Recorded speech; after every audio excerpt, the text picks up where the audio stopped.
Mummy जी बोले तो सासू माँ। नई नई सासू माँ बनी लता को बहू के हाथ का खाना पीना और उस पर रौब डालना बड़ा भा रहा था। एक रोज फोन पर, अरे नहीं नहीं भाभी, मैं कहाँ मायके आऊंगी। अरे अब तो बहू आ गई है ना, उसे कैसे अकेला छोड़कर आ जाऊं। सासू माँ भी फोन पर बात कर ही रही थी कि सामने बहू खड़ी हो जाती है, चाय और गर्मा गर्म नाश्ते की प्लेट लेकर। अच्छा भाभी, रखती हूँ, वो क्या है ना, चाय का वक्त हो रहा है। बाय। माँ जी, ये आपकी फेवरेट अदरक वाली चाय। माँ जी, मैं ये कहना चाहती थी कि मैं ज़रा 2 दिन के लिए मायके जाना चाहती हूँ। माँ बुला रही थी, काफ़ी दिन हो गया ना, देखा नहीं ना उन्होंने मुझे, इसलिए। सास को तो जैसे ये सुनते ही सांप सूंघ गया। फ्लैशबैक में वो तस्वीर निकल कर आ गई जहाँ वो किचन में पसीना बहाया करती थी। बड़ी मुश्किल से तो प्रमोशन हुआ था, फिर से वही दिन। माँ जी। हाँ। नहीं नहीं नहीं नहीं नहीं, मैं नहीं जाऊंगी किचन में। नहीं नहीं नहीं, नहीं बिल्कुल नहीं। माँ जी, माँ जी होश में आइए, क्या हो गया है? आप क्या बोले जा रही हैं? कहाँ नहीं जाना है आपको? सास थोड़ा खुद को संभालती है, समझाती है खुद को, और फिर बहू की ओर देखकर कहती है, पता है किसका फोन था? मेरी भाभी का। बोल रही थी लता मायके आ जा, लेकिन मैंने मना कर दिया, साफ साफ कह दिया कि तुझे अकेला छोड़कर मैं नहीं जाऊंगी। और एक तू है कि आए महीना नहीं हुआ और मायके जाने की रट लगा रखी है। अरे बहू, कुछ दिन बाद चली जाना। बहू को भी लगता है कि सास सही कह रही है। जैसे उसके लिए नया नया ससुराल है, वैसे सास के लिए भी तो नई नई बहू के लिए प्यार है तो आएगा ही। राय नहीं देते हैं अभी मायके जाना, कुछ रोज बाद। पता है लिली, आज मैं कहाँ जा रहा हूँ? कहाँ जा रहे हैं मेरे मियाँ जी? मैं ना तुम्हारे मोहल्ले में जा रहा हूँ। वो क्या है ना, मेरा एक क्लाइंट वहीं का है। मायके जाना है क्या तुम्हें? नई नवेली बहू को लगता है जैसे उसे तो खजाना ही मिल गया। कोई कहे मायके जाना है और कौन कहे कि नहीं जाना। क्यों भाई, कैसी बात कर रहे हैं जी? नेकी और पूछ पूछ। जाएंगे ना, हम जरूर जाना है, और तो और कूद कूद कर जाना है। लेकिन कितने दिनों के लिए? कितने क्या, सुबह जाना है, शाम को वापस। बोलो चलोगी? हाँ हाँ, क्यों नहीं। लेकिन माँ जी। अरे माँ क्या कहेगी? सुबह का काम तुम करके जा रही हो, शाम को तो तुम आ ही जाओगी। अरे चलो। हाँ वो तो ठीक है, लेकिन तुम्हारी माँ को नहीं बताना कि हम मेरे मायके जा रहे हैं। बोल देना कि पास ही में जा रहे हैं घूमने के लिए, शाम तक वापस आ जाएंगे, ठीक है? ओके, इसमें क्या बड़ी बात है, जरूर बोल दूंगा मेरी बेगम साहिबा। इधर पति गया अपनी माँ से बात करने, तो वहीं बहू ने भी फोन लगा दिया मायके। अरे भाई, 4 महीने की शादी के बाद पहली बार वो मायके जा रही थी। माँ, माँ पता है क्या, मैं आ रही हूँ तेरे पास। माँ, शाम को मैं ना वापस चली जाऊंगी, लेकिन प्लीज़ मेरी फेवरेट कढ़ी चावल बना लेना। मैं आ रही हूँ। अच्छा रखती हूँ, तैयार भी तो होना है। खैर, किसी तरह पति बीवी को लेकर उसके मायके की ओर निकल ही रहा था कि तभी सास के पास बहू की माँ का फोन आ जाता है। बहन जी, आप नहीं आ रहे हैं लिली के साथ? वो क्या है ना, शादी के बाद पहली बार बेटी आ रही है। आपको धन्यवाद कहना था कि उसे आने की इजाज़त दे दी। बहन जी, मैंने तो साफ साफ बोल दिया था, जब तक सासू माँ हाँ ना कहे मायके आने की ज़रूरत नहीं है। आज आपने हाँ की तो सोचा आपको थैंक्स बोल दूँ। क्या बोल रही है बहन जी? थोड़ा साफ साफ बोलिए ना, मुझे तो समझ में ही नहीं आ रहा कुछ। अरे भाई, वो लिली आ रही है ना मायके, तो सोचा कि सास को सारी कहानी समझ में आ जाती है। वो फोन रख देती है और बैठ जाती है ड्राइंग रूम में। बहू बेटा निकलने के लिए आते हैं, बहू पैर छूती है। कहाँ जा रहे हो? वो ये कह रहे थे जरा मार्केट तक हो आते हैं तो। वो क्या ना माँ, घूमने जा रहे हैं, शाम तक आ जाएंगे। क्यों, क्या हो गया? मैं भी चलूंगी, मार्केट में मुझे भी काम है। पर माँ जी, हम तो बाइक से जा रहे हैं।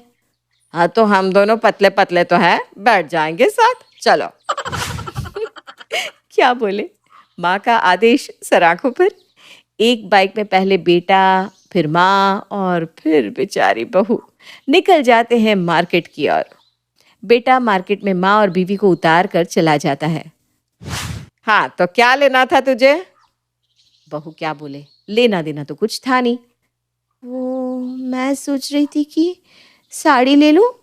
हाँ हाँ, क्यों नहीं, वो रही रामलाल की दुकान, चल ले लेते हैं साड़ी।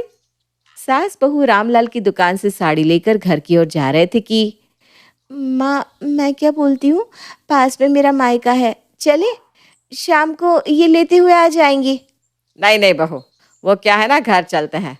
वो सीरियल है ना, सास भी कभी बहू है, उसमें उसकी बहू आज मायके से आ रही है, तो देखते हैं कि क्या क्या लाई है, क्या क्या उसकी माँ ने दिया है। चल चलते हैं। बहू क्या बोलती, चली जाती है घर। घर जाकर अपनी माँ को फोन करती है। न जाने मेरी सास को कैसे पता चल गया कि मैं मायके आ रही हूँ। पता है फिर क्या किया उन्होंने। बहू रो रो कर अपनी माँ को सारी बात बता देती है। ये क्या बात होती है, मैंने ही बहन जी को फोन करके कहा था कि वो भी साथ आ जाए, तब तो कुछ बोली नहीं वो। तो आपने फोन किया था, अरे क्या जरूरत थी माँ, आप भी ना। खैर, कुछ महीने और कटते हैं। अब तो बहू से रहा ही नहीं जाता। वो सोचती है कि कैसे वो कहे कि उसे घर वालों की याद आ रही है। हाँ जी, वो क्या है ना, मेरे कुछ सर्दी के कपड़े मायके में ही छूट गए हैं, तो ज़रा 2 दिन के लिए मायके जाओ। अरे बहू कैसी बात कर रही है, वो क्या है ना, तेरी ननद आने वाली है अपने सर्दी के कपड़े लेने के लिए, तो तू ना उसके बाद चली जाना। खैर, वो दिन भी आ जाता है जब ननद कपड़े लेकर जा रही थी।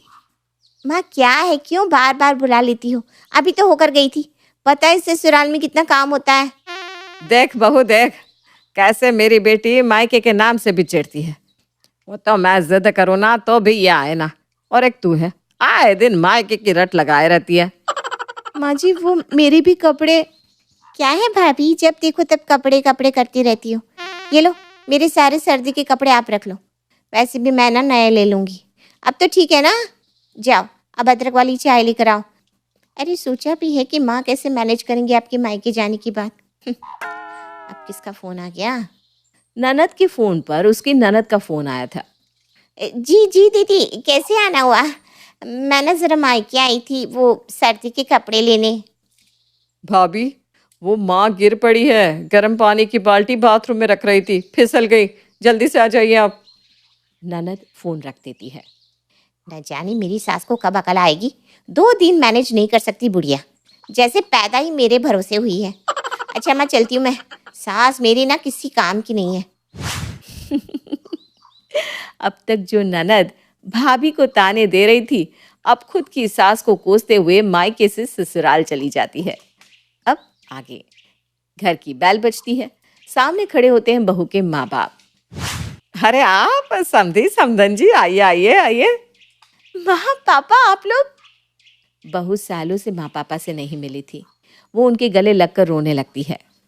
अरे क्या हो गया, क्यों रो रही है, कोई मर गया है क्या। बहन जी आपको क्या बताऊं, इसके सामने ही की बात है, मेरी बेटी ना 2 दिन नहीं रह पाई, सास ने बुला लिया। अब न जाने ये क्यों रोए जा रही है। बहू के पिता सास के सामने हाथ जोड़कर कहते हैं, बहन जी, हम अपनी बेटी को लेने आए हैं। भले ही हमने आपके घर अपनी बेटी दी, लेकिन वो घर आज भी उसका है। 2 दिन के लिए ना सही, 2 पल के लिए तो देखने के लिए भेज दिया कीजिए।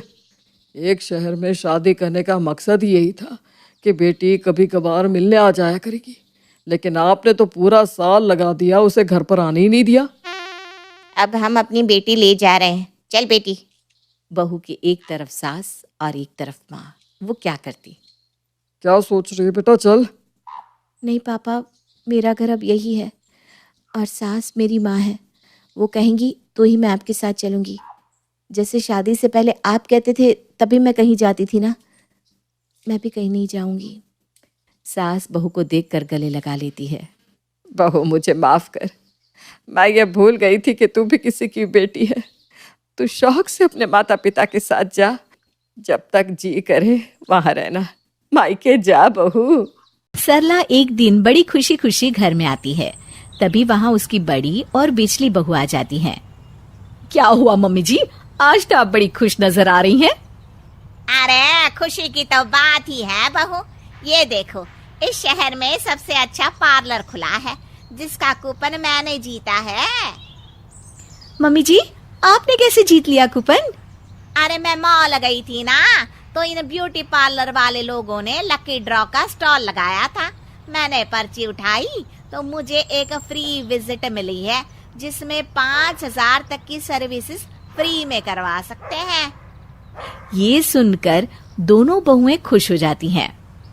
क्या फ्री विजिट ब्यूटी पार्लर की, वो भी 5,000 रुपए की? अरे मम्मी जी, आपने तो लॉटरी जीती है, लॉटरी। हाँ बहू, अब मेरे तो ये कूपन किसी काम की है नहीं, तो क्या तुम में से कोई जाना चाहेगा? दोनों बहू एक साथ बोल पड़ती हैं। मैं। दोनों एक दूसरे को देखती हैं और तभी वहाँ तीसरी बहू साक्षी आ जाती है। अरे एक कूपन है, एक ही तो जाएगा ना। देख लो भाई, तुम तीनों में से किसे चाहिए ये कूपन? किस कूपन की बात हो रही है? सरला अपनी छोटी बहू को कूपन वाली बात बताती है। तो ये आप किसको दे रही हैं मम्मी जी? अरे तुम सब आपस में डिसाइड कर लो, मैं दे दूंगी। सरला ये कहकर वहाँ से चली जाती है। ये कूपन तो मुझे ही मिलना चाहिए। अरे वाह दीदी, आपको ही क्यों मिलना चाहिए ये कूपन? मुझे जाना है ब्यूटी पार्लर, ऐसा मौका बार बार थोड़ी ना मिलता है। फ्री ब्यूटी पार्लर कूपन तो मुझे भी चाहिए। अरे मैं इस घर की बड़ी बहू हूँ, इसलिए मम्मी जी के बाद मेरा ही हक है इस कूपन पर। ये क्या बात होती है दीदी? मैं आपको ये कूपन नहीं लेने दूंगी। मेरा भी तो हक है कूपन पर। अरे साक्षी, तुम तो इस कूपन को भूल ही जाओ। तुम इस घर में सबसे छोटी हो, इसलिए तुम्हारा हक बहुत बाद में आता है। क्यों आरती? हाँ सही बात है दीदी। तो आप देखना, ये कूपन मम्मी जी मुझे ही देंगी। सुमन और आरती आपस में बात करते हुए अपने कमरे में चली जाती हैं। साक्षी को इस बात का बहुत बुरा लगता है। ये दोनों हर चीज पर अपना हक जमाकर लड़ती रहती हैं और मुझे कभी मौका ही नहीं देती। इनको तो सबक सिखाना ही पड़ेगा। साक्षी अपनी सास के कमरे में जाती है। अरे छोटी बहू, क्या हुआ? मम्मी जी, मैं सोच रही थी कि उस कूपन को आप ही क्यों नहीं इस्तेमाल कर लेती। वैसे भी कूपन तो आप ही ने जीता है ना। अरे बहू, मैं कहाँ अब इस उम्र में। अरे मम्मी जी, सेल्फ पैम्परिंग की कोई उम्र थोड़ी ना होती है। और वैसे भी आपने अपनी पूरी उम्र तो घर के कामकाज में निकाल दी, पर यही तो वक्त है अपने पर ध्यान देने का। अरे बहू, पर तुम सबको तो जरूरत होगी ना पार्लर जाने की। मम्मी जी, मुझे तो इतना नहीं है, पर हाँ, आपकी दोनों बहुएं तो इसी प्लानिंग में लगी है कि कैसे उन्हें ये कूपन मिल जाए। पर मैं चाहती हूँ कि ये कूपन आप ही इस्तेमाल करें, क्योंकि मैं आपको खुद पार्लर लेकर जाऊंगी शाम को। हाँ। साक्षी ये कहकर कमरे से बाहर आ जाती है। अब आएगा मजा। मेरी भोली सासू माँ मुझसे खुश हो जाएंगी, सोचेंगी उनकी बहू उनका कितना ध्यान रखती है। चलो, इस कूपन ना मिला, पर मम्मी जी के सामने मेरे नंबर तो बढ़ गए। मेरी छोटी बहू कितना ख्याल रखती है। मेरी दोनों बहुओं को तो बस अपने पार्लर जाने की लगी है। शाम को साक्षी अपनी सास को लेकर पार्लर जा रही होती है। तभी वहाँ सुमन और आरती भी आ जाते हैं। अरे मम्मी जी, आप और साक्षी कहाँ जा रही हो? मैं और छोटी बहू पार्लर जा रहे हैं। क्या पार्लर? मतलब आपने वो कूपन साक्षी को दे दिया? नहीं, वो कूपन तो मैं इस्तेमाल करूंगी, पर साक्षी का आज ब्यूटी पार्लर विजिट मेरी तरफ से फ्री। वो जो चाहे सर्विस ले सकती है। क्या? पर क्यों?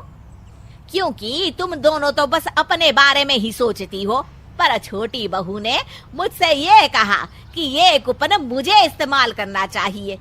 कितना ख्याल रखती है वो मेरा, इसीलिए मैंने सोचा कि मुझे भी तो कुछ करना चाहिए ना इसके लिए। साक्षी ये सुनकर खुश हो जाती है। अरे वाह mummy ji, thank you so much. Suman और आरती एक दूसरे का मुंह देखती रह जाती हैं और घर की सबसे छोटी बहू बाजी मार जाती है। मुनिया मेरे गांव से आई है। इसके पिताजी हमारे खेतों में काम करते थे। गांव में सिर्फ हाई स्कूल है, सोचा शहर बुला लेती हूँ। आगे की पढ़ाई भी कर लेगी और घर के कामों में हाथ भी बटा लेगी। वाह सासू जी वाह, अरे बहुत अच्छा सोचा आपने। और क्या, सासू जी के काम निराले होते हैं। तीनों बहुएं मन ही मन खुश हो रही थी कि अब वो अपने हिस्से का सारा काम मुनिया से करवा लेगी। अगली जल्दी उठ जाया करो ना कुंभकर्ण की मौसी। भाभी, वो ना रात को पढ़ के देर से सोई थी तो नींद नहीं खुली। हाँ, एक ही रात में पढ़ के शकुंतला देवी बन जाओगी तुम। चलो जल्दी से पूरे घर में पोछा लगा लो। अच्छा ये ऐप तो देखो, क्लास 6 to 12 के मैथ्स, फिजिक्स, केमिस्ट्री, बायोलॉजी और IIT जी नीट लेवल तक के सॉल्यूशन अवेलेबल है। बस करना क्या है, क्वेश्चन की फ़ोटो क्लिक करो, क्वेश्चन को क्रॉप करो और 3 सेकंड में वीडियो सॉल्यूशन आ जाता है। तो आपसे कोई भी डाउट हो तो डाउट नट करो। मुनिया पोछा लगाने लगती है। अच्छा है, दूसरे काम से बचने के लिए पोछा पकड़ लिया। सबका नाश्ता बनाना है, जल्दी जल्दी हाथ चलाओ। मुनिया जल्दी से पोछा लगाकर किचन में नाश्ता बनाने लगती है। नाश्ते के बाद ना सबके बर्तन साफ कर देना, ठीक है मुनिया? अरे लेकिन स्कूल के लिए लेट हो जाएगा। अरे देहाती छोरी, गांव में तो स्कूल भी नहीं था, यहाँ आ गई तो भाव बढ़ गए क्या? अगर इतनी जल्दी है स्कूल की तो सुबह मुर्गों की बांग के वक्त उठ जाती। तभी सासू माँ आ जाती है। अरे क्या हुआ बहू? कुछ नहीं माँ, मैं मुनिया को बता रही थी कि सुबह जल्दी उठने के कितने फायदे हैं। अरे वाह बहू वाह, तुम लोगों की मदद से मुनिया बड़ा काम करेगी। सच में काम तो करेगी ही। मुनिया सास के सामने कुछ नहीं बोलती। शाम को स्कूल से जब वापस लौटती है तब, अरे खाना खा लो और मेरे कमरे में आओ, अलमारी की सफाई करनी है। अरे नहीं नहीं, पहले मेरे साथ आओ, मेरी बालकनी की क्यारी की मिट्टी बदलनी है। अरे नहीं, पहले मेरे कपड़े इस्त्री कर दो, फिर इनके साथ जाना। लेकिन आज बहुत पढ़ाई करनी है, अगले हफ्ते टेस्ट है। अरे एक हफ्ते बाद है ना, आज ये टेस्ट लेने दो कि तुम्हें आता क्या है। हाँ हाँ, इसलिए मेरे साथ चलो। अरे नहीं, मेरे साथ। तीनों मुनिया से पहले काम करवाने के लिए झगड़ने लगती है। आंगन में बैठी माँ सब सुन रही होती है। माँ के अंदर आते ही सबके सुर बदल जाते हैं। क्या तू मैं लगा रखी है? वो मुनिया को हम अपना कमरा दिखा रहे थे। मेरे कमरे में बड़ा टीवी है ना, वो देख लेगी जब भी बोर होगी। मैं पहले अपने कमरे में ले जा रही हूँ ताकि ये मेरी अलमारी देख ले और कोई झुमका या जेवर पसंद हो तो पहन ले। मैं भी अपने कमरे में पहले ले जाने की जिद कर रही थी ताकि ये मेकअप का सामान और मेरे कपड़े देख ले और ज़रूरत पड़ने पर पहन भी ले। सास तीनों बहुओं की बात पहले ही सुन चुकी होती है और जानती है कि तीनों उसके सामने झूठ बोल रही हैं। सास नहले पे दहला चल देती है। अब मुझे गर्व है कि मेरे घर में तुम जैसी 3 समझदार बहुएं हैं। तुम मुनिया के लिए इतना सोच रही हो तो एक काम करो, बड़ी बहू तुम अपने कमरे का टीवी, मझली बहू तुम अपने कमरे के झुमके वगैरह और छोटी बहू तुम मेकअप का सामान और कपड़े मेरे कमरे की अलमारी में रख दो। मुनिया को जब चाहिए रहेगा निकाल लेगी। तुम्हारे कमरे में बार बार आएगी तो परेशानी होगी ना। और मुनिया तुम आज से मेरे साथ रहोगी, समझी? तीनों बहुएं दुखी मन से सासू माँ का कहा मान लेती हैं और अपना सामान मुनिया के लिए सासू माँ के कमरे में रख देती हैं। इस मुनिया की बच्ची को सबक सिखाना पड़ेगा। अरे इसको गाँव ना भेज दिया तो कहना मुझे। कुछ तो करना ही पड़ेगा। अगले दिन, अरे किचन के मंदिर में रखा चांदी का कलश कहाँ गया? अरे पता नहीं कहाँ गया, लेकिन मौका अच्छा है। हम मुनिया का नाम लेकर उसे घर से बाहर करवा सकते हैं। अरे मान गए, सबसे छोटी हो मगर लोमड़ी जैसी चालाक हो। आप ही से सीखा है दीदी। तीनों बहुएं सबको एक जगह बुलाती हैं। माँ जी, जैसे ही ये मुनिया घर में आई, घर में चोरी शुरू हो गई है। हाँ माँ जी, हमने इसे इसलिए थोड़ी ना रखा था, क्या कुछ नहीं किया इसके लिए। मुनिया, किचन के मंदिर से जो चांदी का कलश उठाया है ना, वो वापस दे दे, तेरी चोरी पकड़ी गई है। इस पर सास जोर जोर से हंसने लगती है। जिस दिन ये स्कूल से आई थी ना, मैंने उसी दिन तुम्हारी सारी बातें सुन ली थी।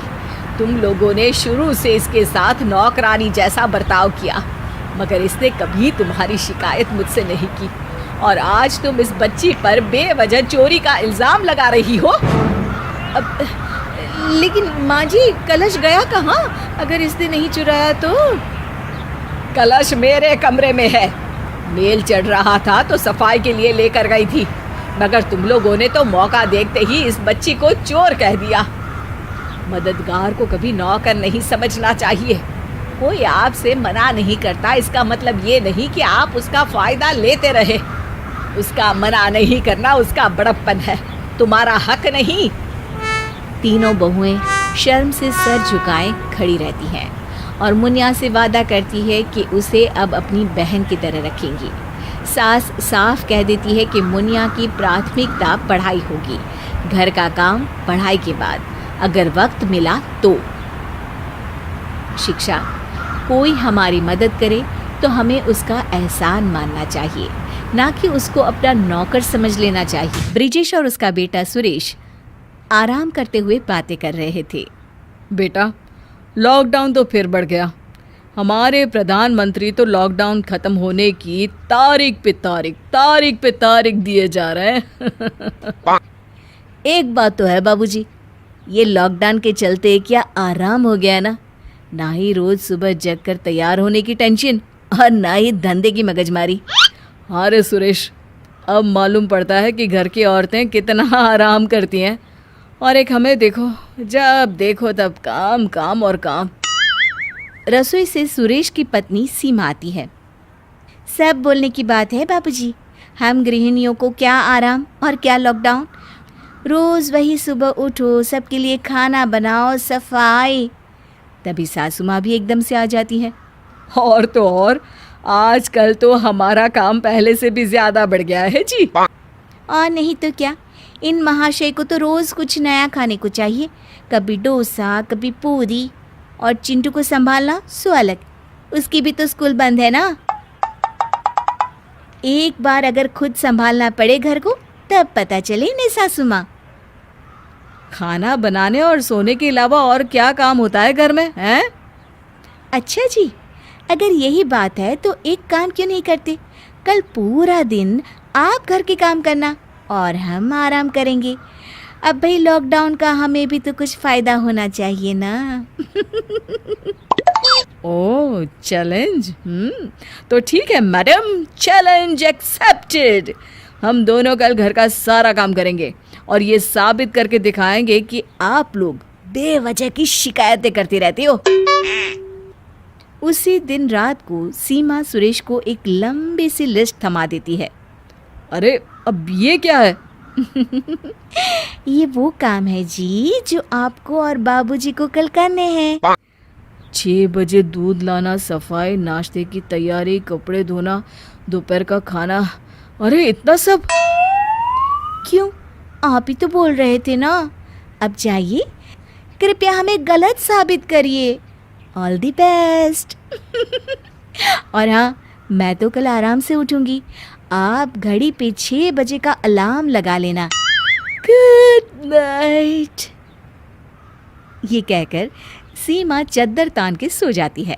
अगले दिन सुरेश, उठो सुरेश, बाहर दूध वाला आया है। तो मैं क्या करूं? पहले से तुम्हें तो दूध लाते थे। तभी सुरेश को चैलेंज वाली बात याद आ जाती है और बोलता है, जा रहा हूं मैं। क्या कर रहे हो सुरेश? आज नाश्ते में क्या बनाना है, कुछ सोचा? अभी तो दूध उबाल रहा हूँ पिताजी। चाय बनाकर नारी शक्ति को जगाते हैं, फिर पूछते हैं क्या खाना पसंद करेंगी वे। 8 बजे दोनों अपनी पत्नियों को चाय पिलाते हैं। जरा सुनिए तो, आपको याद है ना हमारा एक बच्चा भी है। हैं? ये कैसी बात कर रही हो? ऑफ कोर्स मुझे याद है। तो उसके लिए दूध। ओह, मैं अभी लेकर आया। ये तो अभी से सब भूलने लगा।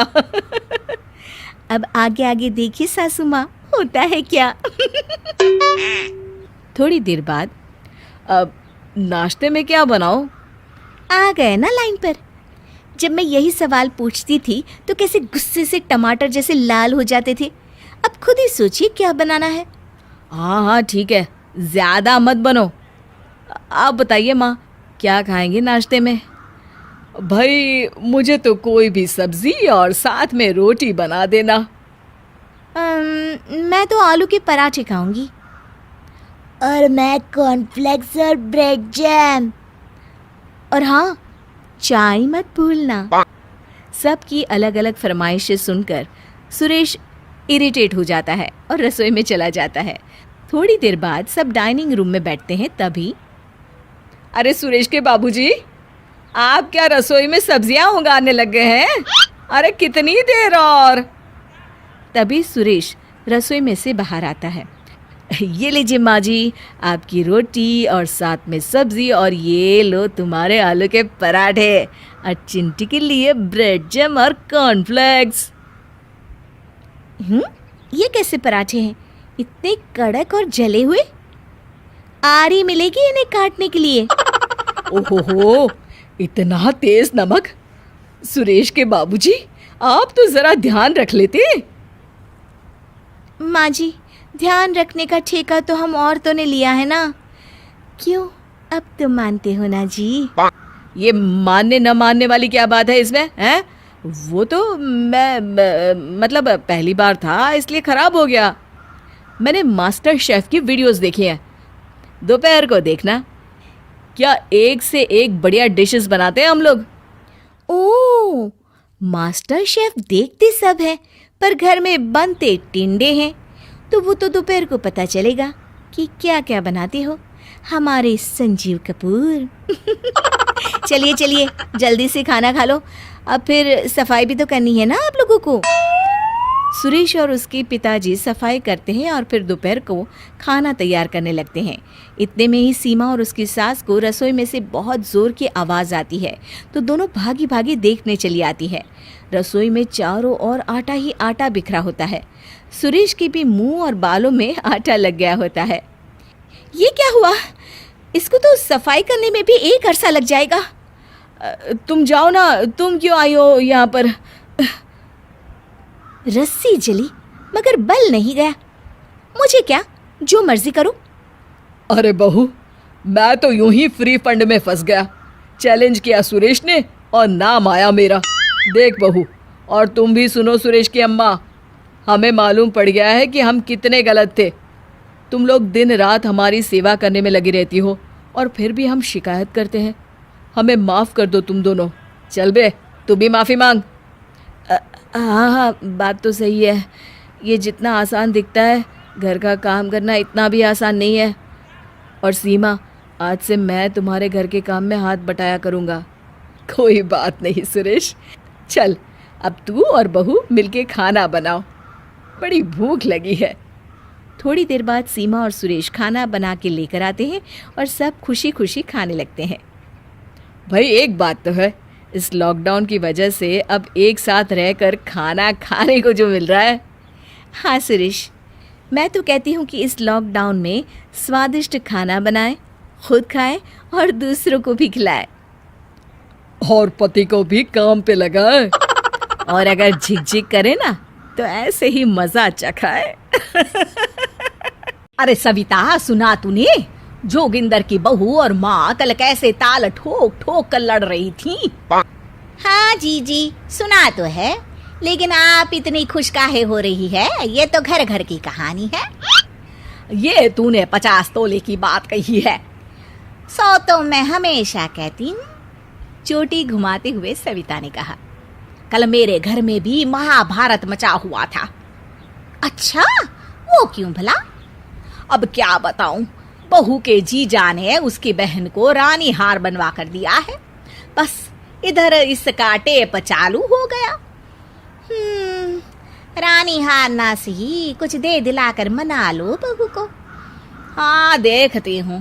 वैसे एक बात कहूँ सविता? अरे ये भी कोई पूछने वाली बात है? बिंदास कहो जी, जो भी कहना है। तू बोलने देगी तब तो कुछ बोलूं ना, हर बात बीच में ही काट देती है। अब बोलो भी जीजी, क्या बोल रही थी? यही कि तुम अभी बहुत सुखी हो, जो बेटे का ब्याह नहीं हुआ। लेकिन यही चहल पहल तो घर की रौनक है, बहू गूंगी थोड़े ना होनी चाहिए। अरे भगवान करे तेरी बहू खूब तेज तर्रार आए, फिर लो रौनक का मजा। हाँ जीजी, मुझे तो बहू की तमन्ना है, सबकी तरह कठपुतली की नहीं। वाह, पोतड़े धोए हम और ऐश करे कोई और। इसमें नया क्या है, ये तो दुनिया का दस्तूर है। हाँ, जब सर पर नाचेगी तब रोना किस्मत को। नहीं रोऊंगी जीजी, मुझे तो कहीं किसी रोज की रमोला सिकंद जैसी सास बनना है। अरे भगवान तेरी भली करे, चलती हूँ, तेरी तरफ फुर्सत नहीं है मुझे। घर जाते हुए कमला बड़बड़ाती जा रही थी। बड़ी आई रमोला सिकंद बनने वाली, बेटे का ब्याह होने तो दो, 4 दिन बाद बहू का दुखड़ा रोती ना फिरे तो कहना। लेकिन जल्दी ही सविता के बेटे की शादी उसी के ऑफिस में काम करने वाली मोहिना से हो गई। कुछ दिन बाद रचित और मोहिना ऑफिस जाने के लिए तैयार हुए कि सविता ने कड़कते हुए कहा, सुनो बहू, मेरा बेटा अच्छा पैसा कमाता है, तुम्हें नौकरी करने की कोई जरूरत नहीं है। जी सासू माँ, कल से मैं घर पर ही रहूंगी। तब सविता ने खुद से कहा, अरे ये तो फौरन मान गई, मुझे तो लगा था हंगामा करेगी। मोहिना सारे काम अच्छे से करती, सविता को लड़ने का कोई मौका ही नहीं मिल रहा था। लेकिन वो कहते हैं ना, जहाँ चाह वहाँ राह। तो जैसे ही बहू ने खाना लगाया, सविता बोली, अब तू रोज ये मसालेदार खाना इसीलिए बनाती है ना कि जिसे खाकर मेरा वजन बढ़ जाए और मैं बीमार होकर जल्दी से मर जाऊं। अरे नाना सासू माँ, मैं ऐसा क्यों करूंगी? अरे जिससे मेरे मरते ही घर की मालकिन बन जाओ। सब समझती हूँ मैं, ये बाल धूप में सफेद नहीं किए मैंने। हाँ अच्छा ठीक है सासू माँ, कल से मैं आपके लिए अलग से खाना बना दिया करूंगी। और अगले दिन से सविता के लिए अलग से सादा खाना बनने लगा। एक दिन मोहिना ने सोचा, क्यों ना आज मंदिर साफ करके सजा दूं, सासू माँ खुश हो जाएंगी। लेकिन जब सविता ने देखा तो बहुत गुस्सा हो गई। बहू! आवाज सुनकर दौड़ती हुई कमला आ गई। अब आएगा मजा इन सास बहू की लड़ाई में। अरे क्या हुआ सविता, गला फाड़ कर क्यों चिल्ला रही है?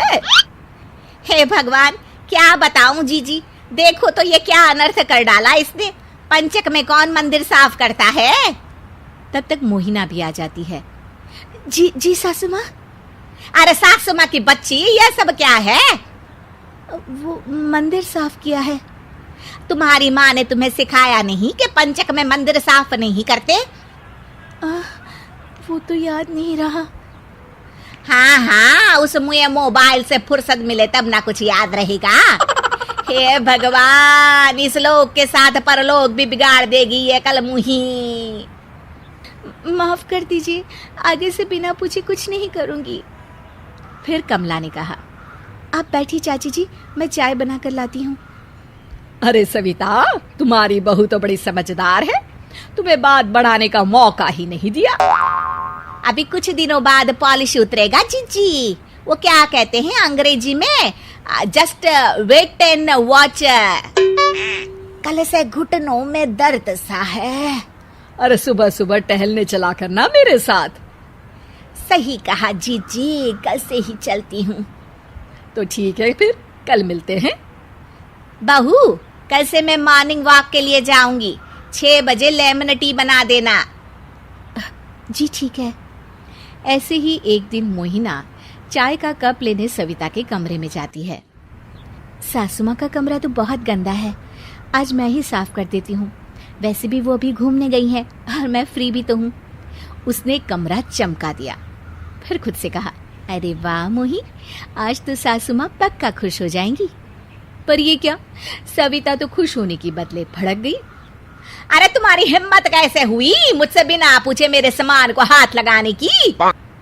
सासू माँ, कमरा बहुत गंदा था तो मैंने सोचा। अच्छा, तो तू ये कहना चाह रही है कि मैं गंदगी में रहती हूँ, हैं? मेरे राज में फर्श ऐसे चमकते थे जैसे आईने, समझी? जी। और आगे से मेरे किसी सामान को हाथ मत लगाना। नहीं लगाऊंगी। और हाँ, मेरे बेटे को मेरे खिलाफ भड़काया तो मुझसे बुरा कोई नहीं होगा। जी कुछ नहीं कहूंगी सासू माँ, आप नहा लीजिए, खाना बन गया है। हाँ हाँ, नहाती हूँ, अकल मत दे मुझे। शाम को सविता ने सोचा, चलो चलकर कमला जी के हाल चाल ले आती हूँ। अरे आओ सविता, आओ बैठो, कहो कैसे आना हुआ? बस जी, सोचा 2-3 दिनों से मिली नहीं तो मिल लूँ आपसे। अच्छा किया। और बता, क्या हाल चाल है मेरी रमोला?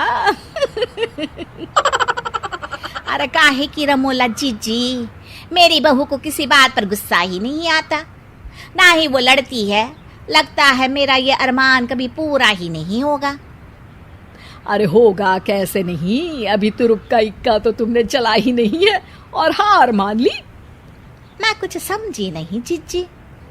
देखो, लड़कियों को ना अपना मायका बहुत प्यारा होता है, वो वहां के कुत्ते की भी बुराई बर्दाश्त नहीं कर सकती। मतलब उसके मायके वालों को बुलाकर जलील करूं? अरे ना ना, इतना करने की क्या जरूरत है, फालतू में चाय नाश्ता करवाना पड़ेगा। तू तो बस उसे उसके मायके के नाम से ताने मार। अगले दिन सविता ने कान से फोन लगाया, थोड़ी देर बात की, फिर मोहिना से बोली, तुम्हारे माँ बाप ने दहेज में तो कुछ दिया नहीं, तुझे कुछ काम काज भी ना सिखाया।